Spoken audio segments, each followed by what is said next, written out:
उठा ईडब्ल्यूएस कोटा विवाद। आरक्षण पर सुप्रीम कोर्ट के सुपर फैसले के मायने।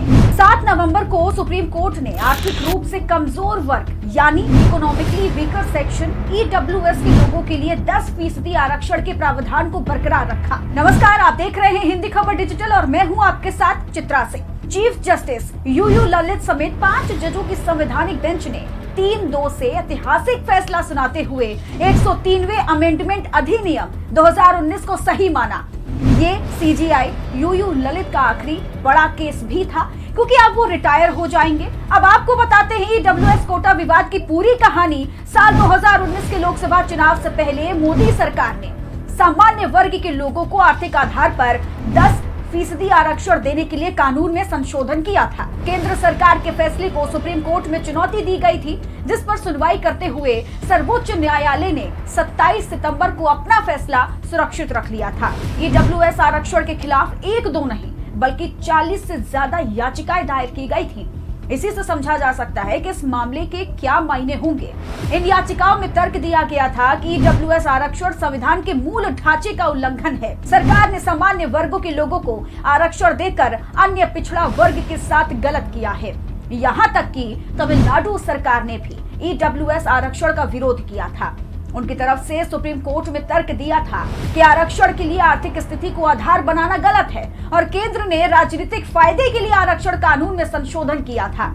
मोदी सरकार ने संविधान में 103वें संशोधन विधेयक के जरिए आर्थिक रूप से कमजोर वर्ग के लोगों के लिए शिक्षा के साथ नौकरी में 10% आरक्षण देने की व्यवस्था की थी। ईडब्ल्यूएस वर्ग के लिए तय किया गया कि आरक्षण का ये 10% कोटा ही ईडब्ल्यूएस कोटा कहलाता है। तो आइए समझते हैं कि क्या है ईडब्ल्यूएस कोटा मापदंड। आपको एक सामान्य यानी जनरल कैटेगरी से होना चाहिए। आपके परिवार की सकल वार्षिक आय 8 लाख रुपए से कम होनी चाहिए। वित्तीय वर्ष के लिए कृषि वेतन, व्यवसाय इत्यादि जैसे सभी स्रोतों से आय शामिल है। आपके परिवार के पास 5 एकड़ या उससे ज्यादा आकार की कृषि भूमि नहीं होनी चाहिए।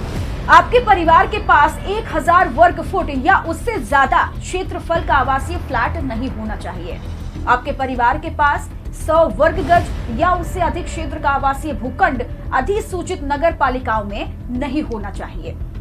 आपके परिवार के पास 200 वर्ग गज या उससे ज्यादा क्षेत्रफल का आवासीय भूखंड अधिसूचित नगर पालिकाओं के अलावा नहीं होना चाहिए। वहीं सरकार ने ये बताया था कि ईडब्ल्यूएस कोटा उच्च शिक्षा और रोजगार में समान अवसर देकर सामाजिक समानता को बढ़ावा देने के लिए लाया गया है। केंद्र ने सुप्रीम कोर्ट को बताया है कि संशोधन के जरिए दिया गया आरक्षण अलग है और सामाजिक और आर्थिक रूप से पिछड़े वर्गों के लिए दिए जाने वाले 49.5% को छेड़े बिना दिया गया है। इसलिए यह संविधान के मूल ढांचे का उल्लंघन नहीं करता। आरक्षण पर क्या कहता है देश का कानून?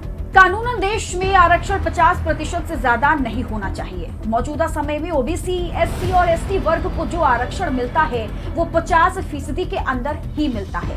मतलब अभी देश में 49.5% आरक्षण दिया जा रहा है, जिनमें अन्य पिछड़ा वर्ग यानी ओबीसी को 27%, अनुसूचित जाति यानी एससी को 15% और अनुसूचित जनजाति यानी एसटी को 7.5% आरक्षण की व्यवस्था है। मोदी सरकार द्वारा 2019 में लाया गया ईडब्ल्यूएस वर्ग के लिए 10% आरक्षण देने की व्यवस्था वो 50% आरक्षण सीमा से अलग है। जनरल कैटेगरी यानी सवर्ण वर्ग के आर्थिक रूप से कमजोर लोगों के लिए तय ईडब्ल्यूएस कोटा आरक्षण को सुरक्षित करते हुए सुप्रीम कोर्ट ने एक सुपर फैसला सुनाया है, जो हर भारतीय नागरिक के समानता के अधिकार को बनाए रखता है, जिसे भारतीय संविधान ने हमें दिया है।